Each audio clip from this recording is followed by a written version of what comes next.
फ़र्क वो नौजवान मसीह खुदावंद के अजीम व बाबरकत नाम में नाज़रीन, मैं आपका host Salim Iqbal pride of the nation programme में आपको खुशामदीद कहता हूँ। नाज़रीन, जैसा कि आप जानते हैं कि pride of the nation programme में हम आपके साथ लेके आते हैं मोटिवेशनल स्टोरी और ऐसे लोगों को आपके सामने लेके आते हैं जिनकी बातों से कोई डायरेक्शन मिल सके, जिनकी बातों से कोई सिमत मिल सके। आज हमारे साथ शाइनिंग स्टार स्टूडेंट फ़ारूक मौजूद हैं। इनका ताल्लुक़ कोटरा दा किशन से है और मैं आपको बताना चाहूँगा कि फ़ारूक ने मैट्रिक के इम्तहानात में 1061 नंबर लेकर ना सिर्फ अपने ख़ानदान का बल्कि मसीही कौम का जो सर है वो फ़ख्र से बुलंद कर दिया है। और काबिल ज़िक्र बात यह है कि जिस स्कूल में ये पढ़ता है उस स्कूल में इसने टॉप किया है और वाहिद मसीही बच्चा है जो इस स्कूल में पहली दफ़ा किसी बच्चे ने टॉप किया है। ये भी एक इसने हिस्ट्री बना दी है। और मैं आपको ये भी बताता चलूँ कि फ़ारूक के जो वालिद हैं 2015 में उनकी डेथ हो गई थी और उसने अपने वालिद की जो वफ़ात है उसको बहाना नहीं बनाया, उसको आड़े नहीं लिया, बल्कि उसने ये इरादा किया कि वो अपने बाप के ख्वाबों को पूरा करेगा और उनका जो विज़न था उसको वो पूरा करेगा।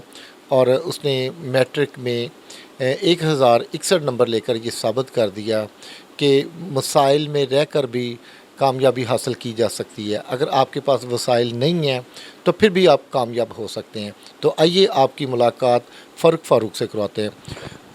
Farooq, pride of the nation programme में आपको खुशामदीद कहता हूं और फ़ज़ल टीवी की तरफ से पास्टर इमरान फ़ज़ल, सिस्टर महविश इमरान की तरफ से आपको दिल की अथाह गहराइयों से मुबारकबाद पेश करते हैं। तो आप अपनी इस कामयाबी पर क्या कहना चाहेंगे? मैं अपनी इस कामयाबी पे ये कहना चाहूँगा कि मैं सबसे पहले खुदावंद यीशु मसीह का बहुत शुक्रगुज़ार हूँ। उन्होंने मुझे इस काबिल बनाया कि मैं यहाँ पर मौजूद हूँ और मुझे बहुत अच्छे नंबर अता किए। इसके अलावा मैं शुक्रगुज़ार हूँ अपने सारे ख़ानदान का कि उन्होंने मुझे सपोर्ट किया और मुझे यहाँ तक पहुँचाया। फ़ारूक, आपके वालिद क्या चाहते थे कि आप पढ़ लिख कर क्या बने? मेरे वालिद साहब मुझे कोई अच्छा अफ़सर देखना चाहते थे या मुझे अपनी ज़िंदगी में अपने पाँव पे खड़ा होकर देना चाहते थे। तो आप अपने फ़ादर की जो ख्वाहिश थी उसके मुताबिक आप क्या बनना चाहेंगे फ्यूचर में? मैं आगे सॉफ्टवेयर प्रोग्रामर बनना चाहूँगा।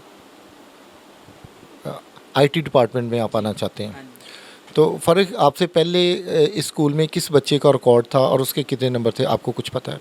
नहीं, इस बारे में मैं कुछ नहीं जानता। तो अभी जो आपने रिकॉर्ड कायम किया, इससे पहले किसी मसीही बच्चे ने इतने नंबर लिए इस स्कूल में? नहीं, इससे पहले किसी मसीही बच्चे ने नहीं लिए। मैं वाहिद पहला हूँ। तो आपके अलावा और कितने मसीही बच्चे आपके साथ पढ़ते थे और उनकी क्या पोजीशन रही मैट्रिक में? मेरी क्लास में मेरे साथ सिर्फ एक और मसीही बच्चा था, वो भी मेरा कज़न था। उसके 10th में 845 नंबर आए हैं। तो फ़ारूक, आप ये तवक्को करते थे, आपने कोई गोल सेटिंग की थी कि आपके इतने मार्क्स आएंगे? जी, मैंने गोल सेटिंग की थी 1050 से अबव की। तो आज अगर हम देखते हैं बहुत सारे स्टूडेंट्स जो हैं उनके 1090 से प्लस हैं, हाँ जी। तो क्या आपने कोई इस किस्म की गोल सेटिंग क्यों नहीं की? नहीं, मैंने इस तरह की कोई गोल सेटिंग नहीं की। क्या वजह इसकी? इसकी वजह थी कि मुझे बस इतने पता था कि इतने मेरे आ जाएंगे और मुझे इतने से ज़्यादा की उम्मीद थी।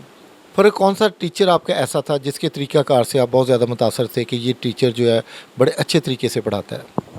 हमारी क्लास में राव रियाज साहब थे, उनके तरीक़ाकार से मैं बहुत ज़्यादा मुतासर था। तो क्या उनका तरीक़ाकार था पढ़ाने का? उनका तरीक़ाकार था कि जो वो क्लास में पढ़ाते थे ना, वो क्लास में ही याद करवाते थे, घर का काम नहीं था होता हमारा। तो फ़ारूक, किन लोगों ने आपको सपोर्ट किया? इस सारी कामयाबी के पीछे किन लोगों का किरदार है? इन सारी कामयाबी के पीछे सबसे पहले मेरी वालदा का किरदार है, मेरे भाई का, मेरे दादू का और मेरे चाचुओं का किरदार है। किस सब्जेक्ट में आपके ज़्यादा नंबर थे? मेरे मैथ में पूरे मार्क्स थे और कंप्यूटर में पूरे मार्क्स हैं। फ़ारूक, क्या तरीक़ाकार था आपका पढ़ने का? कितने घंटे आप पढ़ते थे? मैं सुबह तकरीबन हम 7:30 बजे स्कूल जाते थे, स्कूल से 2:30 बजे वापस आते थे। 2:30 से तकरीबन 3:30 बजे हमारी कोचिंग क्लास की पहली क्लास होती थी। वहाँ से हम तकरीबन 6:30 बजे फ़ारग होते थे और फिर घर आके 1 घंटा तकरीबन 1 घंटे रेस्ट करके और फिर 2 घंटे पढ़ के, यानी कि रात के 10 बजे मैं अपनी पढ़ाई मुकम्मल कर लेता था। तो अपनी निसाबी सरगर्मियों के अलावा और क्या एक्टिविटीज़ हैं? गेम्स में भी कोई हिस्सा लेते थे आप? नहीं, मैं गेम्स में हिस्सा नहीं लेता था।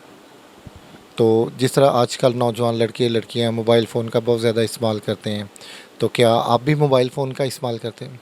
नहीं, अभी तक मैं मोबाइल फ़ोन का इतना ज़्यादा इस्तेमाल नहीं करता, मेरे पास अपना सेल फ़ोन नहीं है इस वक्त तक। फ़र्क ये बताइएगा कौन सी गेम आपको पसंद है? मैं हॉकी का प्लेयर रहा हूँ, मैं फुल बैक पर खेलता होता था और मुझे हॉकी पसंद थी। ये हमारे सर ने हमें कहा था कि हॉकी खेले करो। मैं पहली दफ़ा 9th के रिज़ल्ट के बाद गया था हॉकी खेलने और मुझे हॉकी पसंद आई और उसके बाद से मैं हॉकी खेलता होता था। ये आपने अपने टीचर के कहने पे? विन था खेलता होता।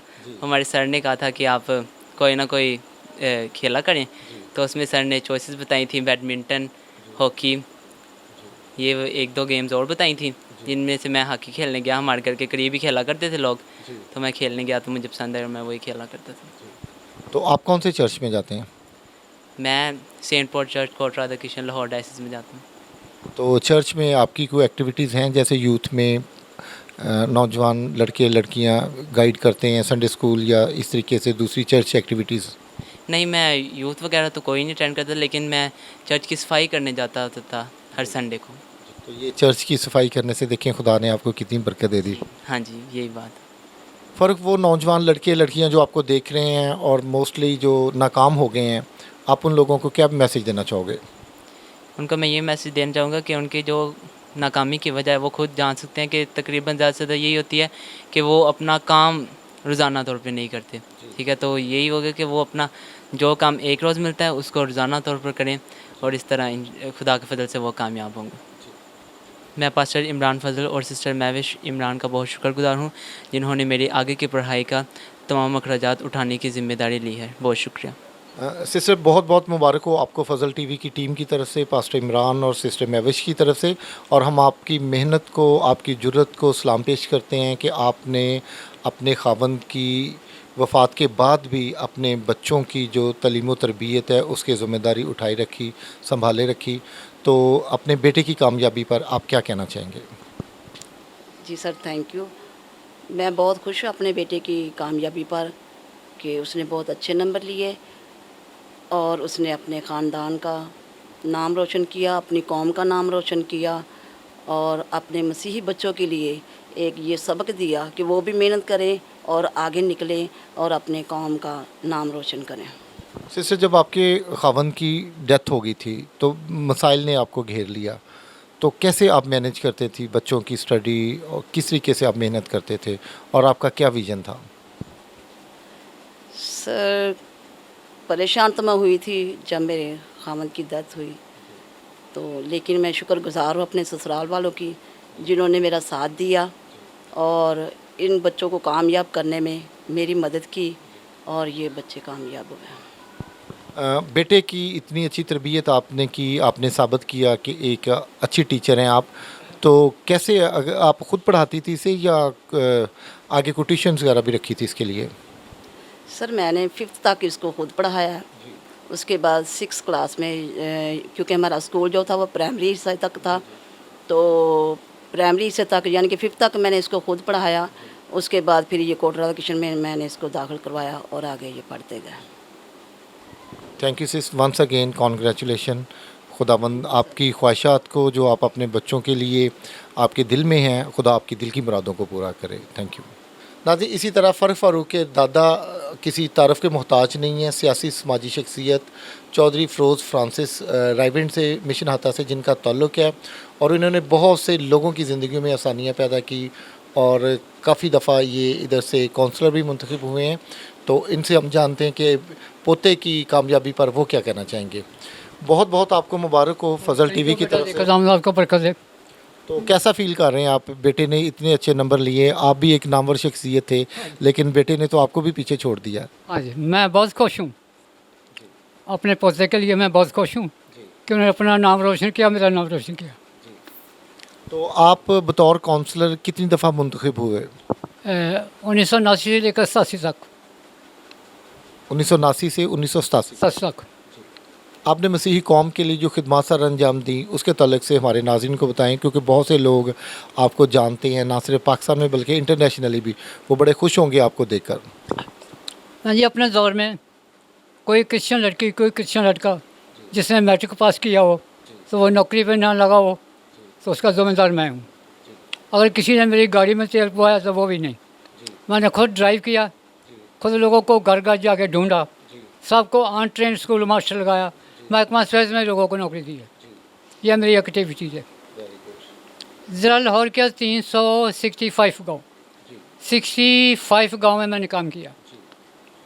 कोई लड़की कोई लड़का जिसने मैट्रिक पास किया हो तो वो नौकरी पर नहीं लगा, तो वो ठीक है।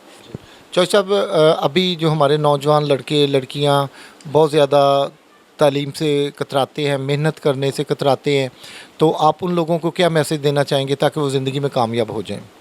उनको मेरा मैसेज बतौर बुज़ुर्ग यही है कि वो मेहनत करें। जैसे बोलते हैं कि try try try try again. अपने आप को पीछे ना समझे कि हम पीछे, दोबारा मेहनत करें, दोबारा मेहनत करें ताकि वो कामयाब हो जाए। Thank you so much ji, God bless you. खुदा आपको सेहत और तंदुरुस्ती दे और अपने बच्चों पर आपका साया इसी तरह कायम व दायम रहे। मैं इमरान फजल और उसकी टीम का भी शुक्रगुजार हूँ जिन्होंने हमारे लिए ये इतना काम किया और मेरे पोते के लिए खर्चे का भी इंतज़ाम किया, उसके लिए मैं थैंक करता हूँ। नाज़रीन, फ़र्क फ़ारूक के भाई फराज अंजम भी हमारे साथ मौजूद हैं। वो भी एक लाइक स्टूडेंट हैं। पूरी फैमिली को खुदा ने बहुत ज़्यादा ब्लेस किया है। हम उनके ख्यालात भी उनसे सुनते हैं। भाई, कैसा लग रहा है आपके भाई ने जो कामयाबी समेटी है? जी, खुदावंद का बहुत शुक्र है, मैं बहुत खुश हूँ। मैं बेसिकली ख़ुद भी एक टीचर हूँ, टीचिंग के जो है वो खिदमत सर अंजाम दे रहा हूँ। लेकिन दिल में कहीं ना कहीं एक तमन्ना थी कि काश हमारा भी जो है वो कोई क्रिश्चियन बच्चा जो है वो इस स्कूल में आए और जो है वो नाम पैदा करे। तो ये खुदावंद की बड़ी करम नवाजी है कि मेरी वो दिली तमन्ना, मेरा वो ख्वाब मेरे छोटे भाई ने जो है वो पूरा किया। तो फराज भाई, आप क्या कर रहे हैं और इन फ्यूचर आपका क्या प्लान है? मैंने एमएससी ज़ूलॉजी जो है वो रिसेंटली कंप्लीट किया है। अभी मैं जो है वो टीचिंग कर रहा हूँ, साथ में प्राइवेट कोचिंग सेंटर जो है वो रन कर रहा हूँ और आगे जो है वो मेरा फ्यूचर प्लानिंग जो है वो एज अ सीएसपी ऑफिसर जो है वो अपनी कौम का नाम रोशन करने के लिए। मैं समझता हूँ बड़ा अच्छा विजन है आपका कि आप पढ़ लिख कर जो है वो कौम की खिदमत सर अंजाम देंगे और अभी आप ज़ेर तालीम से भी बच्चों को रास्ता कर रहे हैं। आपकी सारी खिदमत पर फजल टीवी आपको सलाम पेश करता है। कीप इट अप, अपनी कौम की खिदमत करते रहें। मैं समझता हूँ आप जैसे नौजवानों की ही हमें ज़रूरत है। Thank you very much. मैं फ़ज़ल टीवी का और पास्टर इमरान फ़ज़ल का बड़ा शुक्रगुज़ार हूँ कि उन्होंने जो है वो ये कीमती वक्त हमारे लिए निकाला और हमारे बच्चे की हौसला अफजाई के लिए आए और आगे जो है वो उसकी हौसला अफजाई करने की भी जो है वो यकीन दहानी करवाई। Thank you very much. नाज़रीन, pride of the nation programme में फ़र्क फ़ारूक की बातें सुनी, उनकी फ़ैमिली की बातें सुनी। मैं समझता हूँ कि बड़ी बाबरकत फ़ैमिली है। ये सिर्फ़ इसी वजह से है जब वालिदैन जो हैं अपने बच्चों की तालीम व तरबियत खुदावंद के खौफ में रहकर करते। वो नौजवान लड़के लड़कियाँ और जितने स्टूडेंट्स मुझे देख रहे हैं उनको मैं ये कहना चाहूँगा कि आप तालीम हासिल करें कामयाबी के लिए नहीं, काबिलियत के लिए, क्योंकि आज हमें कामयाब लोगों से ज़्यादा काबिल लोगों की ज़रूरत है। आज नाज़रीन, अगर हम देखते हैं तो हमें काबिल लोग बहुत कम मिलते हैं। अगर हमारी गाड़ी ख़राब हो जाए तो हम अच्छे मैकेनिक को ढूंढते हैं। अगर हम बीमार हो जाएं तो किसी अच्छे डॉक्टर की तलाश करते हैं। आज हमारा मोबाइल फ़ोन ख़राब हो जाए तो हम किसी अच्छे इंजीनियर को ढूंढते हैं। अब मैं यहाँ पे अपने नौजवान लड़के लड़कियों को ये कहना चाहूँगा कि एक डॉक्टर जो है वो 100 रुपया फ़ीस लेता है और एक डॉक्टर जो है वो 1000 रुपया या 2000 रुपये फ़ीस लेता है और 100 रुपये वाला जो डॉक्टर है वो दवाइयाँ भी साथ ही दे देता है। लेकिन जो 1000 या 2000 रुपया फ़ीस लेता है वो कहता है हफ्ते बाद चेक करूँगा और सिर्फ मेडिसिन लिख के देता है। तो फ़र्क क्या है? दोनों के पास डिग्री जो है वो डॉक्टरेट की है, MBBS की डिग्री है। फ़र्क यहाँ पे काबिलियत क्या है। तो इसलिए मैं आप लोगों को ये कहना चाहूँगा कि आप कामयाबी के लिए नहीं, काबिलियत के लिए तालीम हासिल करें ताकि आपका शुमार दुनिया के बेहतरीन काबिल लोगों में हो। मैं आपका host Salim Iqbal pride of the nation programme में अगले प्रोग्राम तक के लिए आपसे इजाज़त चाहूँगा। अगले प्रोग्राम में फिर मिलेंगे। खुदा हाफिज़।